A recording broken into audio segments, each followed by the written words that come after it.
Thank you everyone for joining us today. So as the title of this webinar suggests, we're going to be talking about different laws and initiatives that fall under what we would consider the ESG umbrella right now.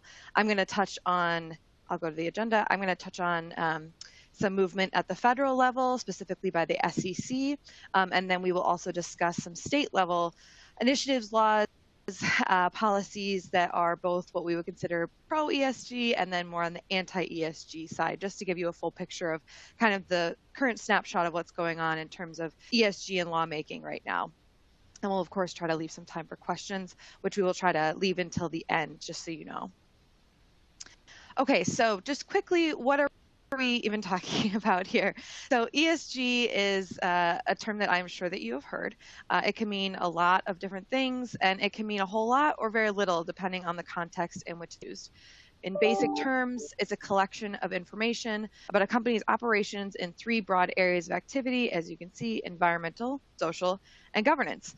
It's generally data-based, but can also be narrative, and has traditionally been more static or backwards looking, kind of capturing a company's progress on one of these three areas. But increasingly, it's more goal oriented and aspirational and forward looking, which can open up certain liabilities, but is becoming more popular as companies are trying to commit to different goals that they're setting in terms of ESG and being asked to set in terms of ESG. So in terms of what falls under the environmental section, this kind of describes the company's impact on natural resources in general. It generally includes historic trends towards progress of reducing environmental impacts and can touch on things like water usage, toxic releases, the generation of disposal, waste, air emissions, energy efficiency, of course, climate change, natural resources and land use, and enforcement actions by different agencies. The S component, it stands for social. This refers to an impact that a company may have on different relationships it has. So with employees, supply chains, local communities, and also society at large. So examples under social include efforts to protect things like human rights, initiatives to promote non-discrimination, diversity, advancement, pay equality, parental support, labor practices. These can be difficult to quantify sometimes, but they pose increasingly significant risks for brand reputation and share value. Finally, governance covers the system of controls and procedures by which a company can manage its internal affairs and relationships with its stakeholders, which also includes customers, investors, suppliers, governments, communities, and employees. So examples of governance include management structure, executive compensation, things like audits and internal controls, board diversity, shareholder rights, transparency. The board of directors is primarily responsible for setting governance standards and mediating conflicts among stakeholders and monitoring the company on behalf of the shareholders. So those are the three broad categories, but a little bit more on what exactly it is. So ESG can include factors by which investors, customers, and corporations holistically assess a performance, value, and investment in a company. It's the assessment of a corporation based on these kinds of factors: societal, environmental, and of course its leadership structure. It's begun to drive supply chain management, regulatory and compliance considerations, and social policies at companies. We also want to note that it requires a lot of coordination between different sections of any given company, including legal, risk, safety, environmental, HR, and of course leadership at every level being involved in ESG decisions. There's more information on these slides, but we'll just kind of keep moving. We have a lot to get through today. Okay, so who cares? Who cares about ESG and why? So this is just a snapshot of who we would consider different stakeholders in the ESG universe.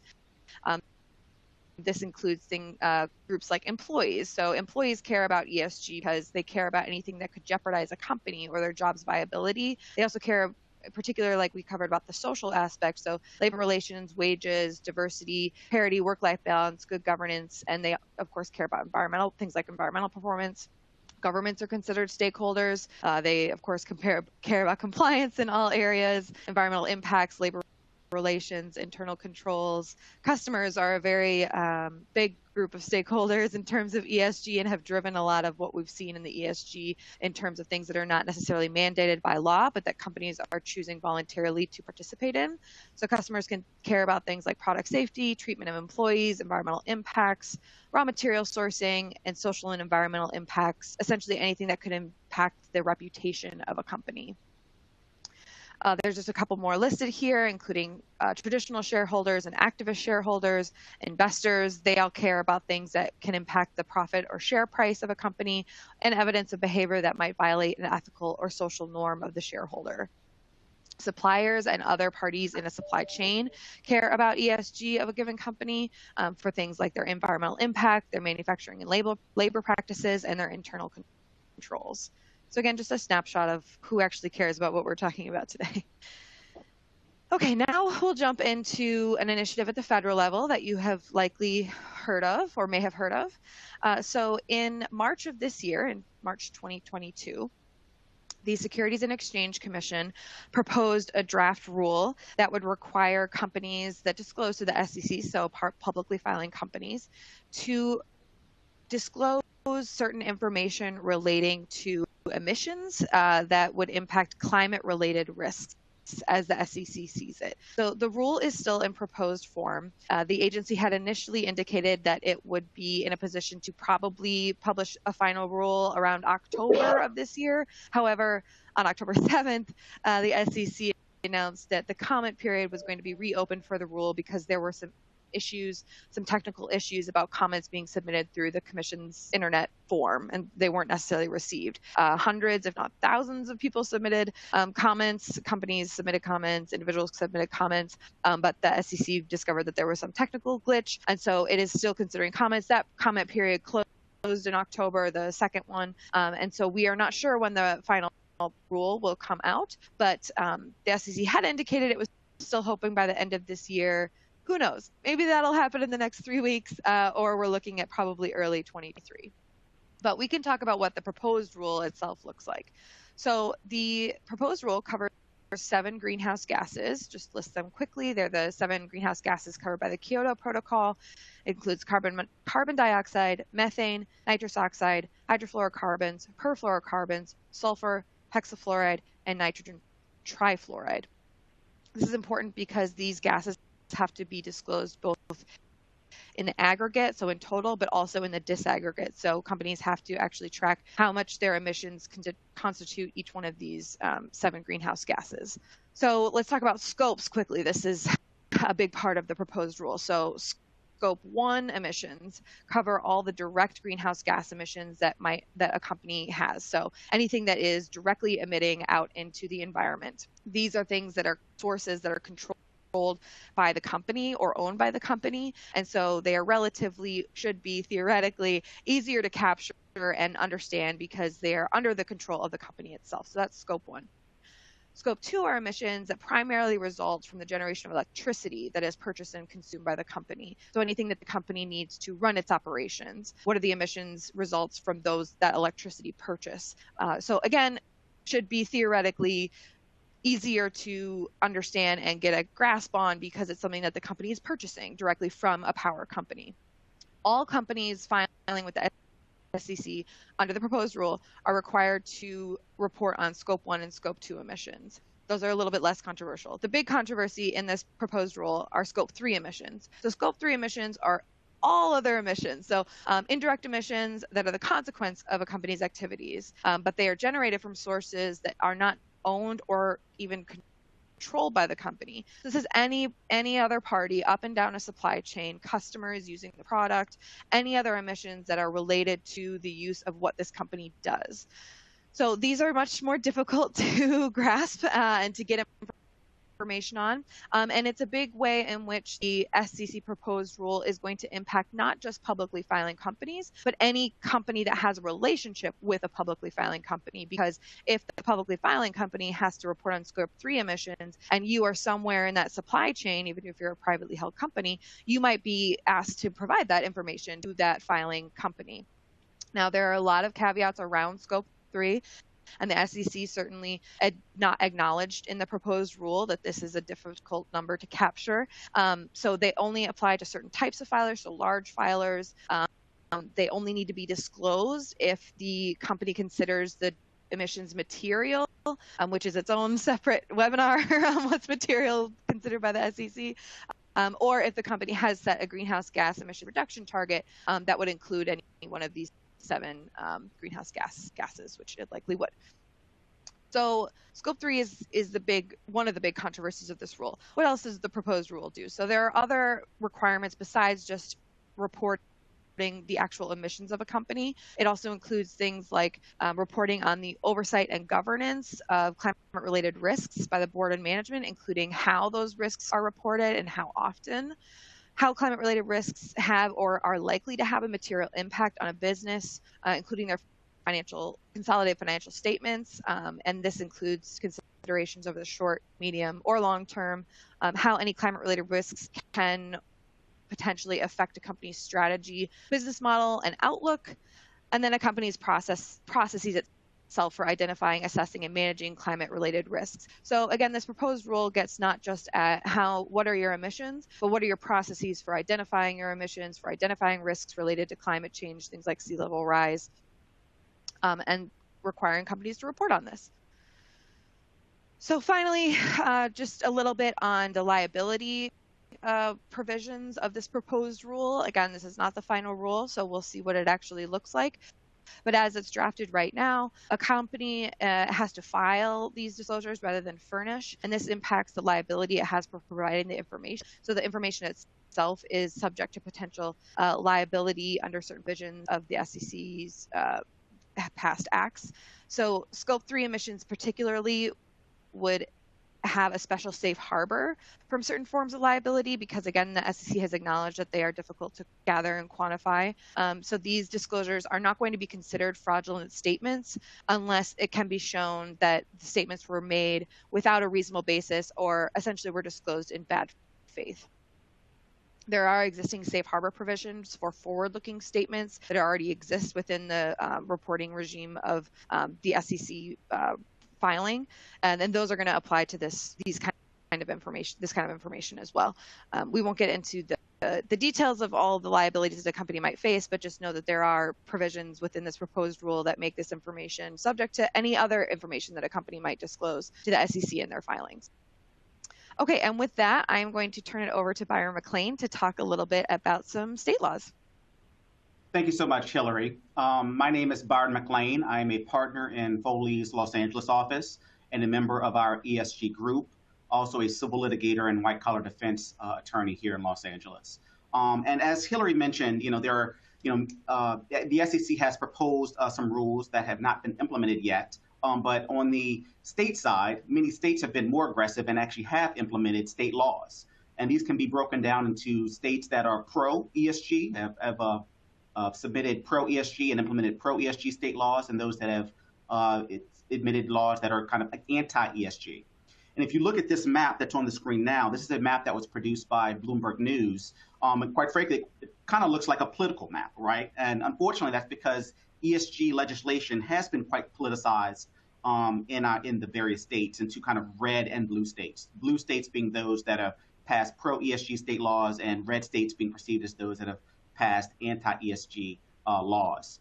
One of the things to notice about the map, though, is that it is forever changing, right? So on this map, you'll notice that Tennessee right now has been one of those states that's been added as kind of considered to be a red state, an anti-ESG state. Other states like Washington, New York, and even Wisconsin to a certain extent are now considered to be more pro-ESG because of recent laws that they've passed. So an example of that is that the state treasurers in many of the blue states that are highlighted on here, in addition to Washington, New York, and Wisconsin, signed a letter basically opposing any type of effort to ban the use of non-pecuniary considerations, meaning ESG factors, when determining state pension fund management. This is something that just happened months ago. So the first kind of takeaway from this map is to realize that it is forever changing. States are being added to it. The second thing to note is that, quite frankly, as opposed to breaking up the states into red and blue states, it's quite frankly a lot more nuanced than that. You might have state legislatures that are passing pro-ESG state laws, but you might have the courts that are actually saying that those laws are unconstitutional. We'll get into that more in detail in a little bit. And the final thing to note from this map is that really this distinction that happens between these red states and blue states as they're perceived on the map is that, quite frankly, the red states usually are focused more on kind of the short-term concerns to their constituencies, right? So a lot of these states are states that are producers of oil and gas and coal, and they're concerned about the effect that ESG factors could have on their constituencies and on, quite frankly, on the industries located within their states. Whereas the blue states you would construe it as they're more concerned about long-term effects on the environment, on diversity in many of these organizations and corporations within their states. So now if we go to the next slide, you'll see some of the laws that the pro-blue or pro-ESG states have been passing. And we have kind of broken this down into the three categories that Hillary identified, environmental, governance, and social. So as far as environmental laws, one example of a state that has passed some laws relating to the environment is New York. And New York State's comptroller just recently announced that the state common retirement fund is going to divest hundreds of millions of dollars, approximately $238 million in investments in oil and gas companies that fail to show a viable transition to strategies that meets the state's 2040 net zero greenhouse gas emissions goal. But it's not just related to kind of investment funds. It's also, there was a law in New York that was proposed, it hasn't passed yet, but it was proposed in this last legislative session. It was called the Fashion Sustainability Act, and it would require disclosure of major ESG factors by large apparel and footwear manufacturers and sellers with over $100 million in gross receipts doing business in New York. The 2022 legislative session adjourned in June without further action on the bill, but it was the first of its kind in the nation to even be proposed, and it covered a wide range of ESG factors. Manufacturers would have to disclose environmental and social due diligence policies, processes, and outcomes, including significant real and potential environmental and social impacts and targets for prevention and improvement within the state. And if that law did pass, the Fashion Sustainability Act, and corporations did not comply with it, they could face fines of up to 2% of $450 million or more for their noncompliance. Another state that actually recently passed a law under this kind of environmental rubric was Maryland. In 2002, they passed a law requiring persons that are applying for certain permits from the Maryland Department of Environment to generate and publish an environmental justice score for the permit that includes some ESG factors. And those factors include like socioeconomic factors, pollution burden exposure metrics. In order for them to meet this environmental justice score to get the permit from the Maryland Department of Environment, these companies had to have a certain ESG score that they met. And then finally, one of the most aggressive states has been California. In September 16th, 2022, they passed approximately 6 different laws requiring corporate neutrality by 2045 and 90% clean energy by 2035. And these laws are supposed to help protect communities, particularly minority communities, against oil drilling, and make sure that carbon is not being added to the atmosphere, and when it is being added, that just as much is being removed in the state of California.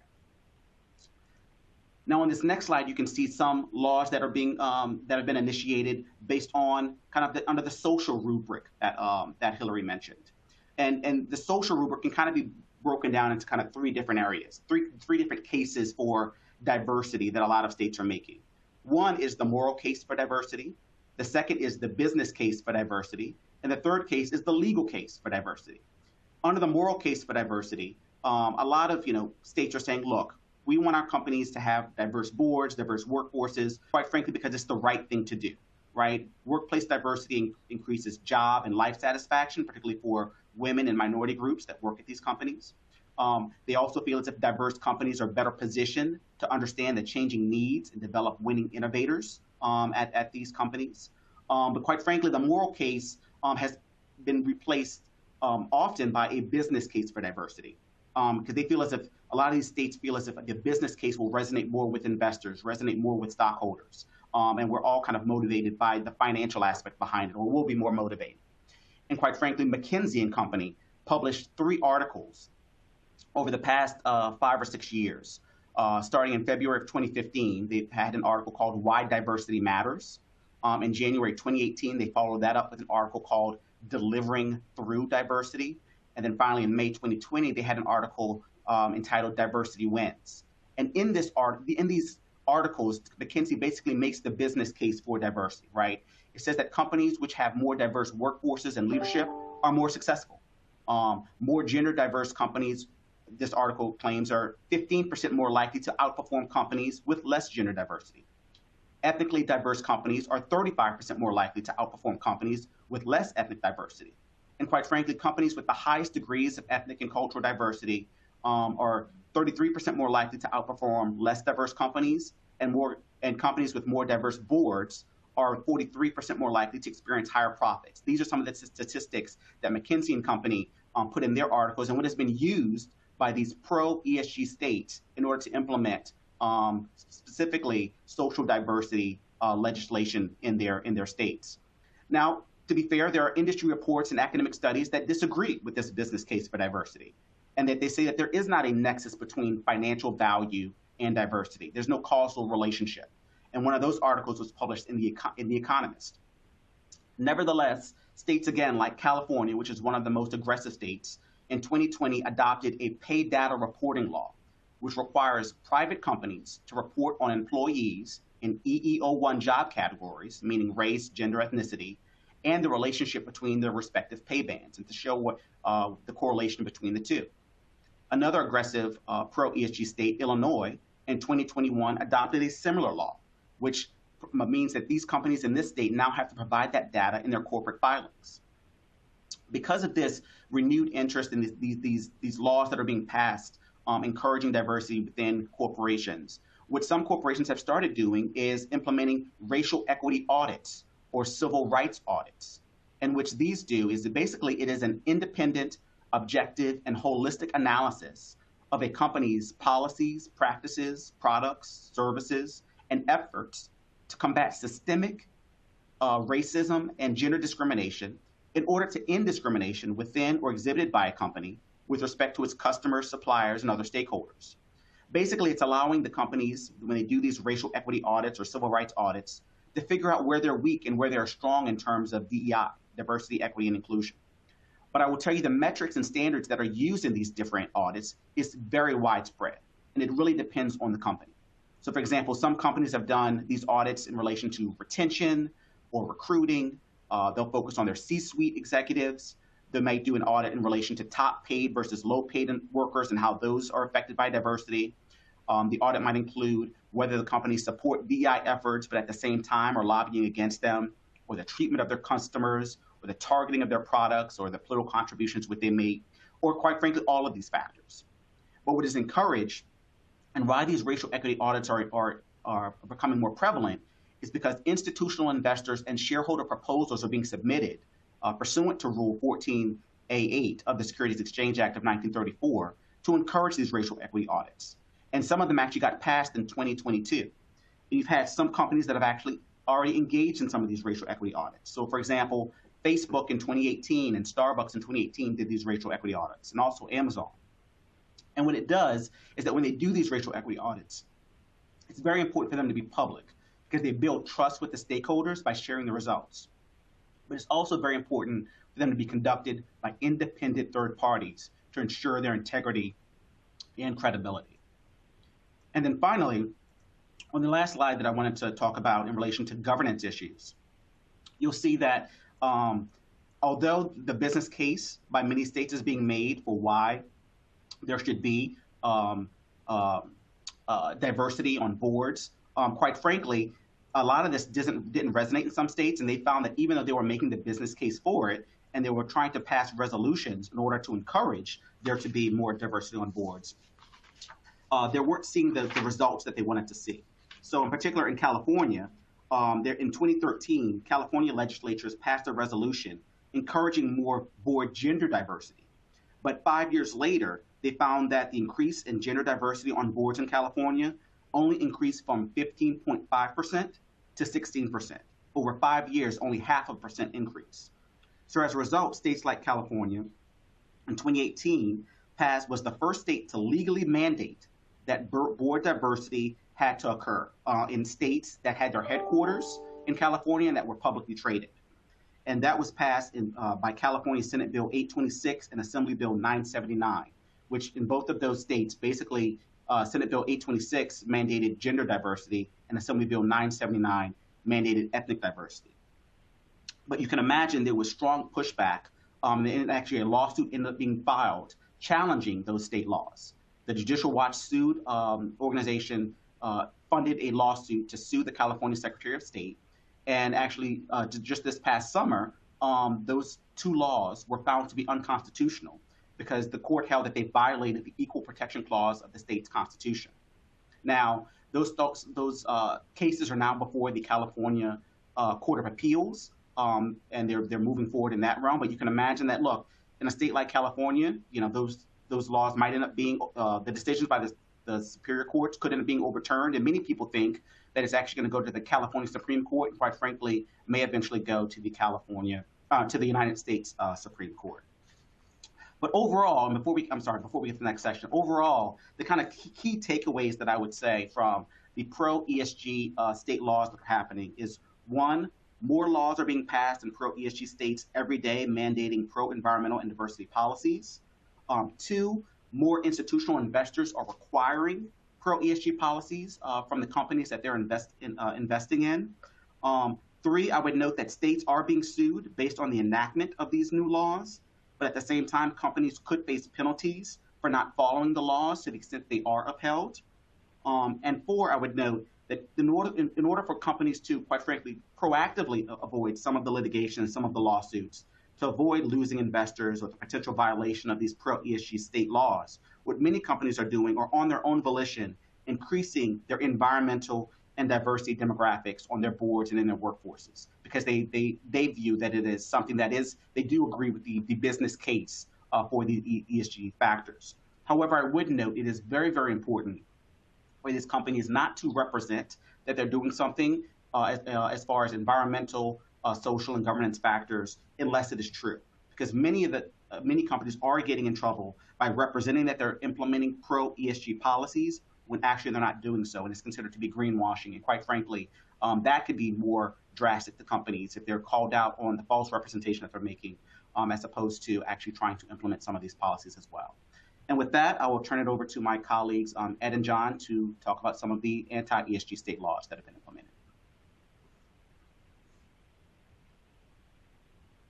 Thank you, Byron. I guess I will start the first few slides in this segment. My name is John Saperi. I'm a special counsel in our Austin, Texas office in our Government Solutions Group. And prior to coming to the firm, I served in Texas state government as general counsel to a former Texas Secretary of State for 3.5 years, and I'm intimately familiar with sort of the goings on in our state related to these issues. Let's start with sort of the two main approaches that what we're calling here, or referring to here, as the quote anti and quote ESG states are taking in regard to ESG. The first approach is what's called the boycott approach. And this approach seeks to analyze whether financial firms or companies are quote boycotting the energy industry in particular. I'll get to there are other areas as well, but in particular the energy industry is a focus in a state like Texas and some of the other states, as Byron indicated. These states rely heavily on traditional energy sector industries. And in fact, in Texas, the oil and gas industry is directly responsible for a significant chunk of our public school finance system. So the boycott approach, and let's just take the Texas legislation on energy sector boycotts. It really does two things. One of the aspects of the Texas legislation is to require that companies that want to do business with the state and its political subdivisions, companies that want to enter into contracts with the state or its political subdivisions, and that includes state agencies and the like, have to verify in the contract that they do not boycott energy companies. And the definition of boycotting an energy company is defined in terms of refusal to deal with or termination of dealings with or refusal to continue dealings with energy sector players with, quote, without an ordinary business purpose, end quote. So the law has built into it a mechanism for companies to say, well, we may not deal with a certain type of energy sector player, but it's because we have an ordinary business purpose for doing so. For example, there's financial risk, extra risk in dealing with that particular energy sector player, or reputational risk, or some other sort of ordinary and traditional business purpose.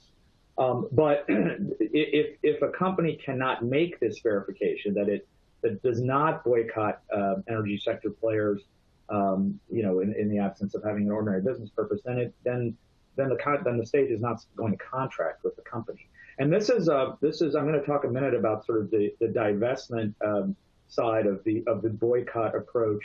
But this initial part of the Texas legislation, and other states follow the Texas model in terms of both things I'm talking about in the Texas legislation. But this initial part of the Texas legislation it's not focused solely on financial firms or asset managers or banks or that sort of thing. I mean, it is broadly defined as companies, and there's some exceptions. For example, sole proprietorships are not subject to this requirement, and certain contracts that are lower dollar value contracts are not subject to this requirement. But it's a pretty broad requirement that all kinds of companies that want to do business with the state do not boycott energy companies, energy sector players, and they have to verify that they don't do so if they want to do business with the state and its subdivisions. The other piece of the Texas boycott approach, and the boycott approach again is something that other states follow, is to basically say that financial firm, and it's limited, it's more targeted to financial firms or banks, investment managers, that the state is not going to invest in those firms that boycott energy companies. So, for example, and the definition is the same. The boycott definition is the same for this part of the Texas legislation. But for example, the law requires our state's comptroller to publish a list of financial firms that boycott energy companies, and then our state's public pension funds are, and it's specifically defined. There are 6 different major state pension funds or investment funds that are state investment funds that are specifically set forth in the statute that they are supposed to divest from investing with these financial firms that boycott against energy companies. So this is a little more narrowly defined because it doesn't apply to all, quote, all companies, but you can see it's a two-pronged approach, both in terms of state contracting and in terms of state investments. Other states very much follow the Texas model. For example, Oklahoma, and let me back up and say these are relatively recent developments. I mean, the Texas legislation was passed in our state's 2021 regular legislative session. So that was last year, which ended at the end of May. And our legislature meets every other year. But other states since have adopted legislation very similar to the Texas legislation, including both components that I just described. For example, Oklahoma follows a substantially similar approach. Their law is a little bit broader, and the devil is always in the details in each of these states' laws, because the Oklahoma legislation does not actually set forth the specific public pension funds that are subject to the requirement. It simply says all state government pension funds. So theoretically, if a new one is created or something comes along down the pike, the law would capture it in Oklahoma, whereas the Texas law is, specifically lists certain existing pension and investment funds of the state. But generally speaking, the Oklahoma law is substantially similar. The same thing, you have the same thing in Kentucky. Other states follow this boycott approach, and in some respects, they can be different. For example, Tennessee has recently passed a law this year, a few months ago, that prohibits the state treasurer there from entering into arrangements with state depositories if those depositories are prohibiting fossil fuel investment or have policies that discourage or prohibit such investments. So this is sort of the first approach, the boycott approach. But there is another approach, which is the let me see, if somebody would click the slide for me, please. The next one. Oh, here it is. I got it. Okay, great. Somebody did that. Okay. The arrow wasn't appearing. But so the other approach, there is another common approach in the, quote, anti-quote ESG states, and that is what we're calling here the social investment approach. For example, the state of North Dakota in 2021 passed legislation limiting a social investment philosophy, and the specific language is on the slide, but basically prohibiting the consideration of, quote, socially responsible criteria in the investment or commitment of public funds for the purpose of obtaining an effect other than a maximized return to the state. So the idea is that this is the idea that some have, that these social considerations are not within the traditional business decision-making process, which looks purely at sort of maximization of return. And of course, there are arguments, as Byron and Hillary have indicated, that in fact these considerations can lead to maximization of return. But the counter thought by some of these states is that when these social value considerations or socially responsible value considerations are taken into account, this is detracting from the idea of maximizing return to the state. And you have a number of states that follow this approach. Some of them are listed on the slide. And you can see also that these states, Idaho, Arizona, Florida, Indiana, Louisiana, Missouri, you can see the dates, again, fairly recent developments. This has been, the last couple of years has seen a flurry of quote, end quote, state, anti-ESG state activity. And one thing to note and be careful to point out is not all of these states are passing laws. I mean, some of them are in this realm, like, for example, with respect to this social investment approach. North Dakota and Idaho, for example, they have actual legislation enacted to this effect. However, other states are taking different approaches, like you have binding regulatory action by their state investment boards, or you have regulatory action or policy statements by state officials, such as the state attorney general or the state treasurer. So there are different ways that these anti-ESG efforts are carried out by these different states. And I want to be careful to, I think this is a good slide to indicate that, for example, the emphasis on energy, it's not just about energy. So if for example, Texas has also passed, and other states, it's been proposed in other states, but Texas has also passed legislation that addresses the issue of financing and dealing with gun makers. So in our state, the legislature, the same session of the legislature last year, passed a ban on contracting with companies that, quote, discriminate against firearms entities or firearm trade associations. And this legislation, it works very similarly to the energy sector legislation. It doesn't have a divestment component because it's a different issue. This is a different issue, but it does have the ban on contracting, and it works very similarly, except that the definition is not the same exact language. Instead of talking about boycotting without an ordinary business purpose, this particular legislation used the terminology of discrimination against firearm entities and firearm trade associations, quote, solely, end quote, on the basis of their status as such entities. It's important to note that this law, as in the case of the energy sector legislation, it does include exceptions. And for example, if a company has a policy related to firearms, dealings with firearms entities that is designed to comply with federal law or something like that, there is an out. In other words, they're not going to the state's not going to penalize a company because the company is complying with a federal law.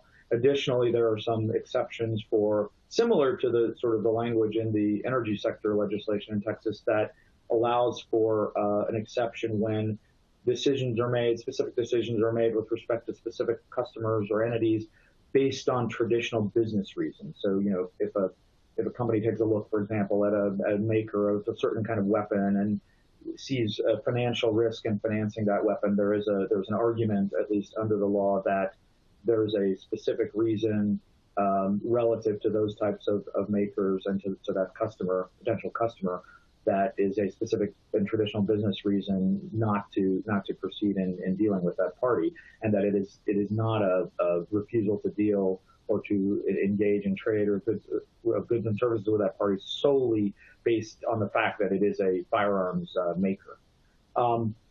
So it's important, I think, also to note that these bills, this is not where it's going to end. I mean, we are already seeing the playing field, the map is expanding in terms of additional types of quote, anti, end quote, ESG legislation. For example, we have seen here in Texas, our legislature will be convening for its next regular session. Again, they meet every other year, every odd year. They'll be convening in January, early mid-January for the next regular session. However, our state allows legislators or those elected to the legislature for the coming session to pre-file bills, a couple of months ahead of the actual convening of the legislature. So we've already seen some bills for this next legislative session. It's not on the slide, but we've seen some bills that are expanding the playing field in terms of ESG and sort of wariness of ESG. For example, there's legislation aimed at the insurance industry that's been filed, which would discourage sort of the values-laden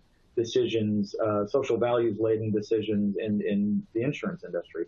So I think you're going to see this activity pick up and expand. It is not just limited to financial firms or investment banks or lenders or that sort of thing. As I mentioned, the existing energy and firearms legislation touches all companies, and you're going to see even more topics and more industries and more kinds of anti-ESG legislation come along in Texas and these other states that generally share a similar public policy profile as Texas. So with that, in addition to the kind of legislative, regulatory, and policy enactments by high state officials, I'm going to turn it over to my colleague Ed Burbach to talk about some other state-level anti-ESG action. Thank you so much, John. I appreciate that. If we could have the next slide. My name is Ed Burbach. I'm with Foley and Lardner's Austin, Texas office. I have the pleasure of chairing our Government Solutions Practice Group and co-chair our State Attorneys General FTC practice. As a result of that, for the past year, we've been actively representing clients with regard to these very issues, largely concentrating on the state laws that have been passed. So in addition to what John just gave you a good overview with regard to the state of Texas, some of the legislation that has passed here, there has been additional action in many different states, but I want to give you some examples. State legislative committees have been investigating ESG's impact on public pensions. For example, the Texas Senate State Affairs Committee is evaluating whether or not these investment practices of financial services firms actually have resulted in reduction in returns for the pensioners of Texas. And so they've raised issues with regard to whether or not there may have been breaches of fiduciary duty by not investing in oil and gas investments. Similarly, state attorneys general around the country in various states are sending out either informal letter inquiries or issuing what are referred to as formal civil investigative demands based on the consumer protection jurisdictions, initially to banks and to financial firms. And so I think our colleague Byron mentioned that part of the spin in some of the states is that the states that are passing ESG statutes are interested in the long term, whereas those states that are passing anti-ESG statutes are only interested in the short term. Obviously, that is not believed by the states that are passing this anti-ESG statutes. They believe they are interested in the long term, and it's in the best long-term interest of their constituents. Next slide, please. So, for example, just very, very recently, in August of this year, the Texas State Senate Affairs opened an investigation, and we've got a quote in the slide with regard to what they are investigating. They sent out letters to several companies, State Street, Vanguard, BlackRock, to provide documents related to their ESG decision-making. Next slide. And in fact, they just recently issued the subpoena. This is actually a screenshot from the internet of the first page of the subpoena that was issued by the Texas Senate State Affairs Committee. Next slide, please. So on November 22nd, the subpoena was issued requiring attendance at a hearing that's going to be held 2 days from now on December 15th, 2022. As most of you know, the capital of Texas is Austin, Texas, where John and I office here in the center of the state. However, this hearing is not going to be held in Austin, Texas. It's going to be held in Marshall, Texas. So we've included a map of Texas. For those of you who are not familiar with our state, Marshall is in the far northeastern part of the state. It is the center of the Hawkins Field, which is one of the largest oil fields in the United States.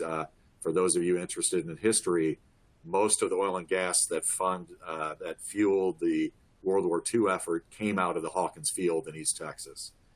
So it is quite a political statement that these hearings are not going to be held in Austin. They're going to be held in Marshall 2 days from now.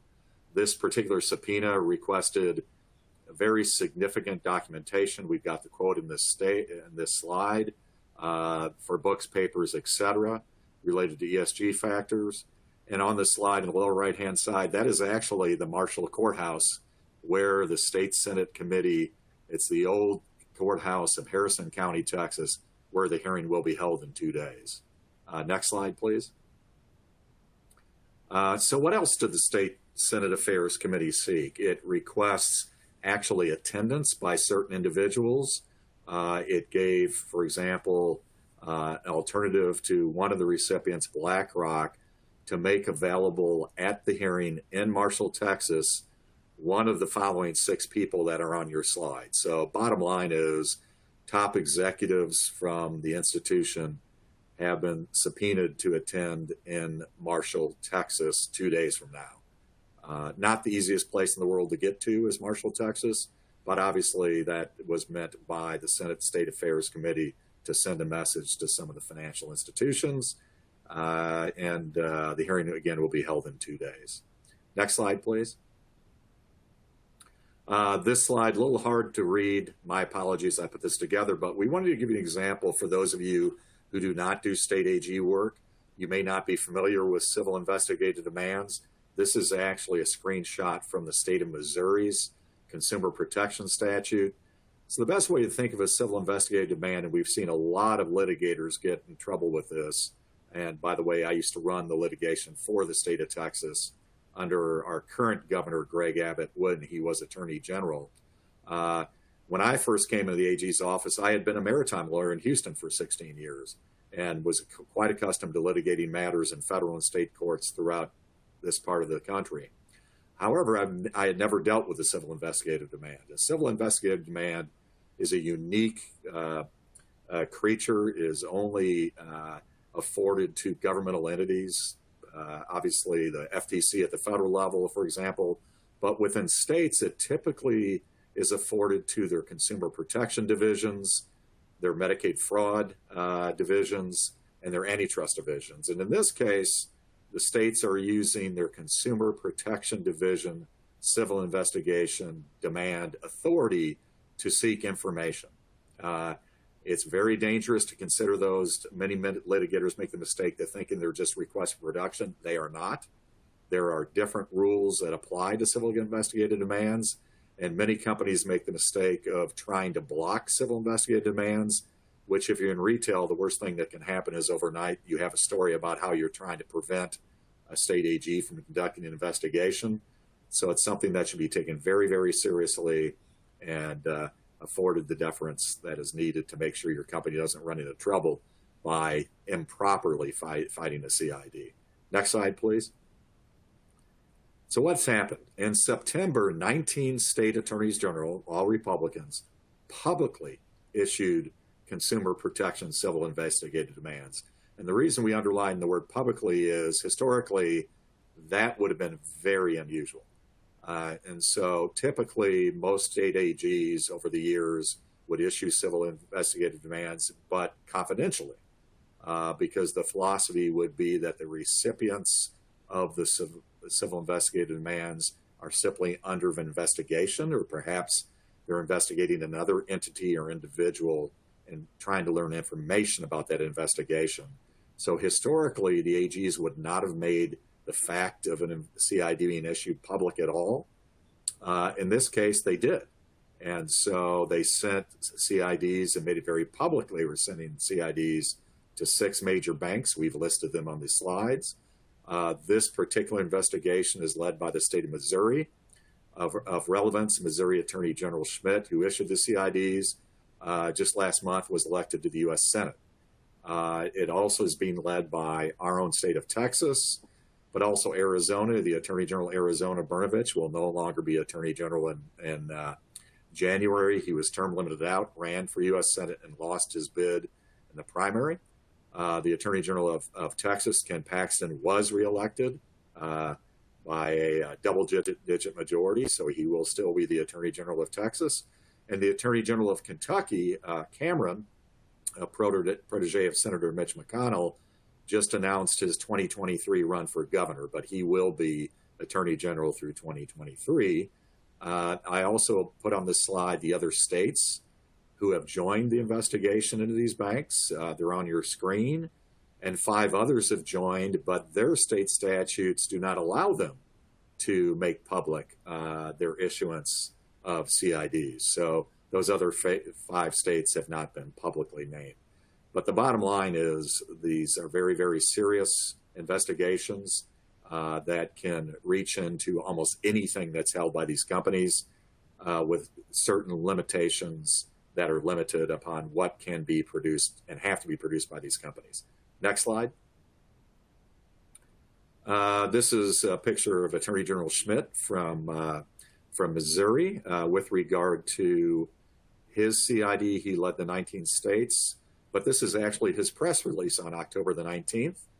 And you can see in red highlighted the language which he set forth on his website with regard to why he was issuing these CIDs. So obviously counter to the beginning of this presentation, this Attorney General and several others in states believe that there's some real concerns with non-U.S. entities such as the United Nations and issuing guidance to states and federal governments to take action against companies involved in the hydrocarbon energy, meaning oil and gas and coal, and other activities such as John mentioned with firearms. Next slide, please. This is a continuation of his press release, so you can read those very quickly, but you can see the sort of things. What was really interesting, he actually listed on his website not only the fact he had issued the CID, but he actually issued on his website, you can look at it today, the very questions that he was asking. Very, very unusual, very aggressive for a state attorney general to do this. Next slide, please. Again, this is a continuation from his website. So you'll see, again, making public the very questions he was asking. As you can see, going right to the core of the Net Zero Banking Alliance and seeking information, how they've incorporated those principles and the promises made by those institutions. Next slide, please. Again, another from his website, even more questions he posted, share with you, asking specific questions about officers' involvement, specifically including CEO's involvement as a member of the Glasgow Financial Alliance, and also with regard to commitments made by the entities and the extent to which they've agreed to commit on corporate and industry, financial, and real economic action. Next slide, please.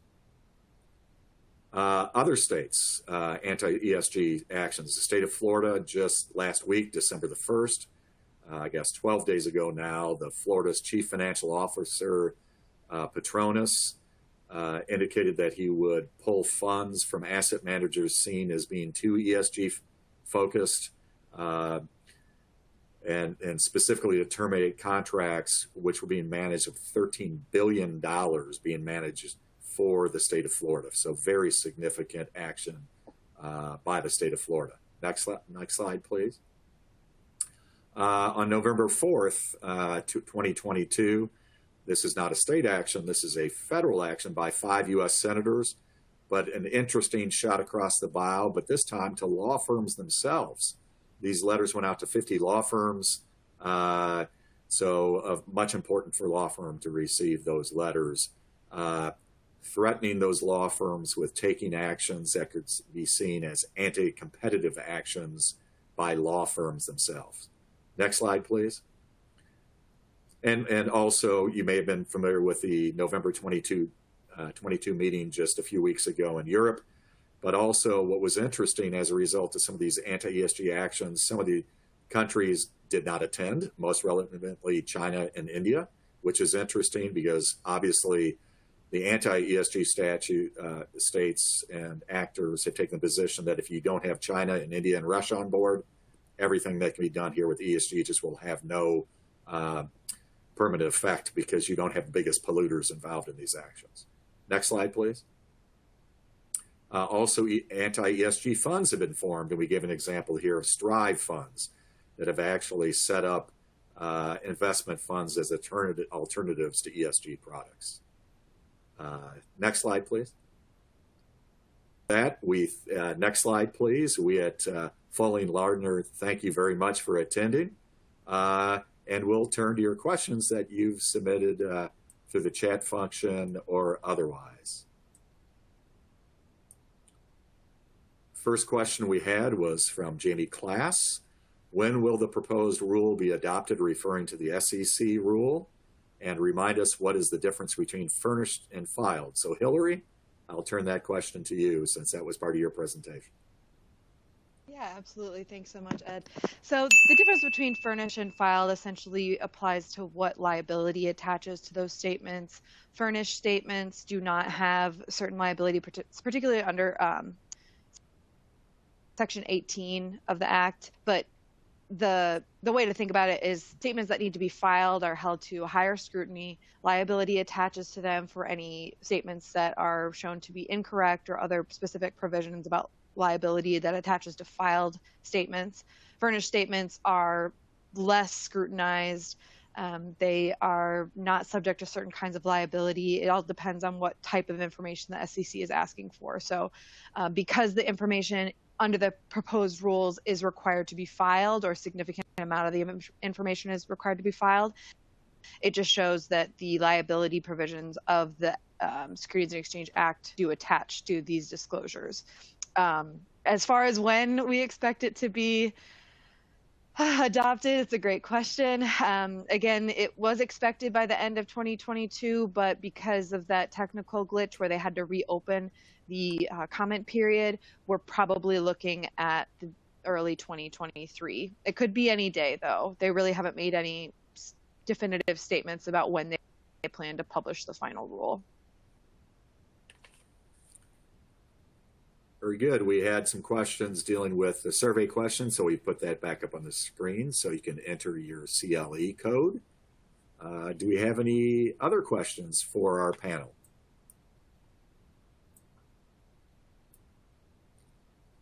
Having said that, we're at the top of the hour, and we very much appreciate your attending. And of course, if you have any follow-up questions, feel free to email or call any of our panel members.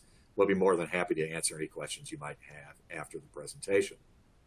Thank you again. Thank you for my colleagues, and we appreciate your taking the time to listen to our presentation. We hope you found it to be timely and very useful for your practices. Thank you so much. Thanks, everybody.